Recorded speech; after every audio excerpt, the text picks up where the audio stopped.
Aucun parent ne devrait avoir à subir la douleur d'être séparé de ses enfants. Dans le cas de Bill Furney, sa fille a été placée en vue d'une adoption contre son gré, et il risquait de ne plus jamais la revoir.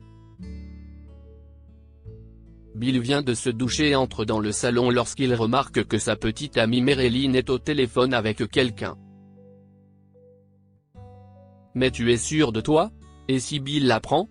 demanda Marilyn. Pourquoi Bill ne serait-il pas d'accord? Bill serait heureux de tout ce qui rend la mère du bébé heureuse, a-t-il interrompu Marilyn, en retirant le téléphone de ses oreilles et en feintant un sourire naturel. « Oh, je pensais que tu étais encore dans les toilettes, chérie. As-tu une liaison, Marilyn ?» a demandé Bill en plaisantant. « Oh non, comment peux-tu me tromper? Tais-toi, Bill. » Marilyn a ri et a repris le téléphone en disant « Je t'appellerai plus tard. » Bill est là. Alors, à qui parlais-tu? Ou devrais-je demander qui est l'homme qui ose me voler ma magnifique petite amie? Demande Bill avec humour. Tu ne vas pas changer, Bill, n'est-ce pas? Tu es sur le point de devenir père. Au moins, arrête de faire des blagues stupides maintenant. C'était Sandra. Elle me demandait de lui rendre visite demain, mais je sais que tu t'inquiètes pour la grossesse, alors je lui ai dit que ce ne serait pas possible. Merci, chérie, dit Bill en la serrant dans ses bras. Je ne veux pas t'empêcher de faire ce que tu veux, mais je m'inquiète des complications. De toute façon, la date prévue pour ton accouchement n'est que dans quelques jours, et le médecin dit que tu peux commencer le travail à tout moment. Oui, Bill, j'ai compris. Nous allons enfin être parents, alors nous devons être prudents. Ne t'inquiète pas, a répondu Marilyn en se retirant des bras de Bill. Le jour suivant. Un matin, Bill se réveille brusquement lorsque les rayons du soleil provenant des fenêtres frappent son visage. Il regarde sa montre et constate qu'il est déjà 10 heures. Je n'arrive pas à croire que j'ai dormi sur le canapé hier. Mais où est Marilyn? Pourquoi ne m'a-t-elle pas réveillé? Chérie, tu es là? L'appela-t-il en entrant dans leur chambre, mais elle n'était pas là. Il a vérifié les toilettes et les autres pièces, mais Marilyn était introuvable. Siesti comme si elle avait tout simplement disparu. Salut Sandra, siesti Bill. Marilyn est-elle là? Elle ne rappelle pas et ne répond pas à mes messages. Il a appelé Sandra, pensant qu'elle était allée chez elle, mais elle n'y était pas. En fait, elle ne pouvait pas y être. Non, Bill, elle n'est pas là. Oh, je pensais qu'elle était peut-être chez toi parce que tu l'as appelée hier. Mais merci. Attends une minute, quoi? Je l'ai contactée? Sans façon, Bill. On ne cesse de pas parler depuis une semaine. Quoi? Bill était décontenancé. Il se souvenait avoir parlé à Marilyn la veille, et elle avait mentionné le nom de Sandra. Oh, eh bien, peu importe. Elle a peut-être dit le nom de quelqu'un d'autre et je me suis trompé. Je vais appeler ses autres amis pour voir s'ils savent quelque chose, a dit Bill juste avant de raccrocher le téléphone. Cependant, après avoir contacté tous les amis de Marilyn, il n'avait toujours aucune nouvelle d'elle. À ce moment-là, Bill, inquiet pour sa petite amie enceinte, a décidé de signaler sa disparition. Cependant, plusieurs jours se sont écoulés, et Bill n'avait reçu aucune nouvelle de la police concernant Marilyn. Où es-tu parti, chérie? Est-ce que toi et le bébé êtes en sécurité? La date d'accouchement est déjà passée, se disait intérieurement Bill. Il gémit un soir en entrant dans leur chambre et en regardant le berceau que Marilyn et lui avaient acheté pour leur enfant. Ils étaient impatients d'accueillir leur premier enfant et voulaient lui donner tout leur amour, du moins, si est ce que Bill pensait. Fatigué de patienter, il a décidé de retrouver sa bien-aimée par ses propres moyens. Bill a fait le tour des maternités et des hôpitaux de la ville, montrant des photos et contactant même l'orphelinat où Marilyn a été élevée, mais il n'y a aucune trace d'elle. Finalement, il a décidé de visiter les hôpitaux hors de la ville et c'est ainsi qu'il s'est rendu au Riverside Medical Hospital, un petit hôpital dans la banlieue de la Floride. Il y a trouvé par chance une infirmière qui a reconnu la photo de Marilyn. Oh, elle est venue ici avec son petit ami pour accoucher. Mais elle se comportait bizarrement, a-t-elle expliqué à Bill. Quoi? Ce n'est pas possible? Avec qui est-elle venue? J'ai peur de ne pas pouvoir vous donner les informations de la patiente, monsieur. Mais cette femme a tout simplement abandonné son bébé et n'est jamais revenue la voir. Son enfant était en excellente santé malgré les nombreuses complications de sa grossesse. Je me demande pourquoi elle l'a donné en adoption? Oh, allez. Ce n'est pas possible. Marilyn voulait cet enfant. Elle avait tellement envie de devenir mère. Eh bien, monsieur. Je suis presque sûr que si est cette femme qui a abandonné son enfant. Elle et son petit ami ont abandonné le bébé et ont dit qu'ils se fichaient que l'enfant meure.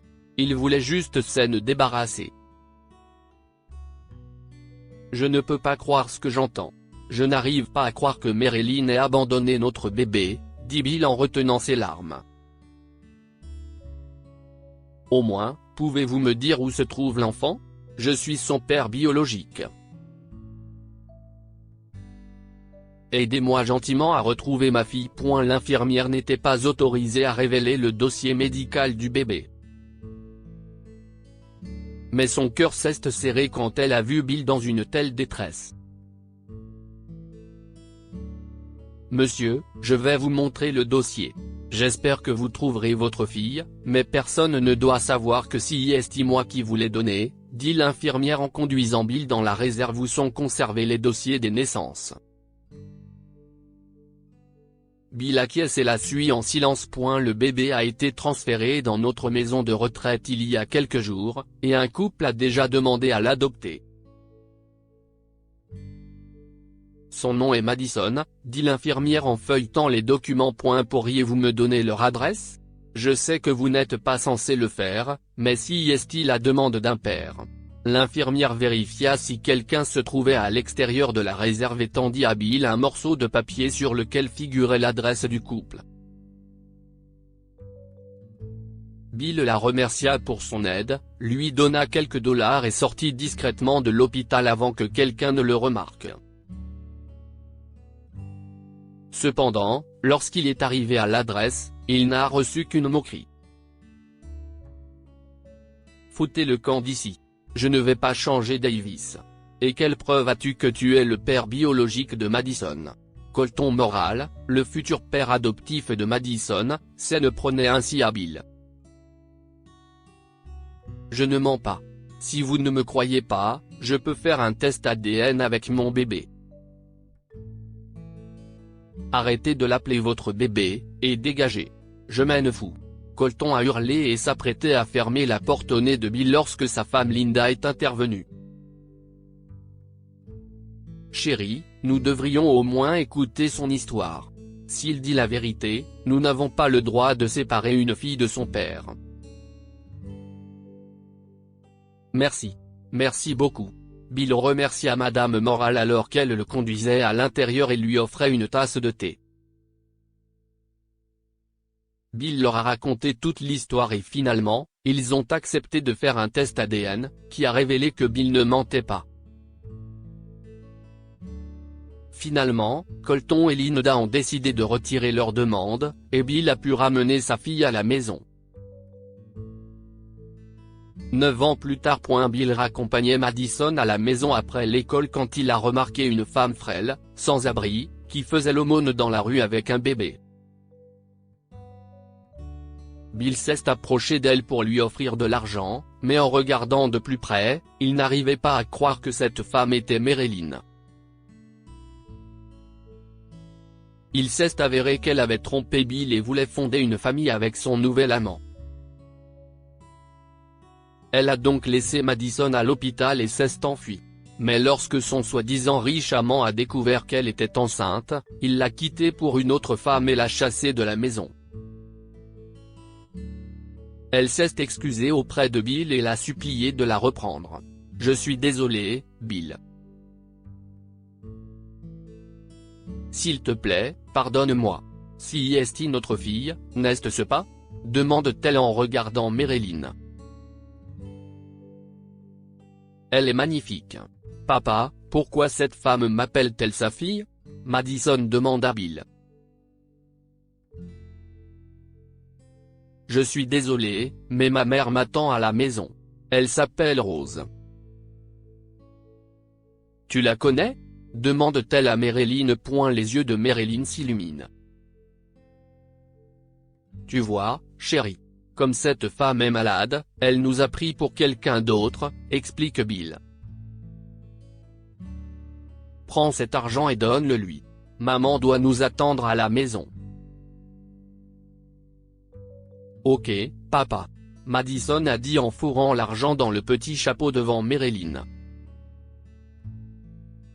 Puis, elle prit la main de son père et se dirigea joyeusement vers sa maison, vers sa mère Rose, que Bill avait rencontrée sur son lieu de travail quelques mois après avoir ramené Madison à la maison. Elle était divorcée et avait 2 fils, et même si ce n'était pas le coup de foudre pour elle et Bill, ils se sont profondément connectés à la douleur de l'autre et se sont mariés quelques mois après. Ils se sont jurés de passer le reste de leur vie ensemble. Que pouvons-nous apprendre de cette histoire? On ne peut pas échapper au karma. Marilyn a abandonné son enfant dans l'espoir de vivre une vie paisible avec son amant, mais le karma l'a rattrapée et elle a fini dans la rue. Apprenez à être reconnaissant pour ce que vous avez. La vie de Marilyn aurait été plus heureuse si elle n'avait pas abandonné Bill et leur enfant pour son soi-disant amant fortuné. Cette histoire est inspirée par l'histoire d'un de nos lecteurs et écrite par un rédacteur professionnel. Toute ressemblance avec de véritables noms ou lieux est une pure coïncidence. Toutes les images sont utilisées uniquement à des fins d'illustration. Partagez votre histoire avec nous. Elle changera peut-être la vie de quelqu'un. Si vous souhaitez partager votre histoire, envoyez-nous un mail à info@amomama.com.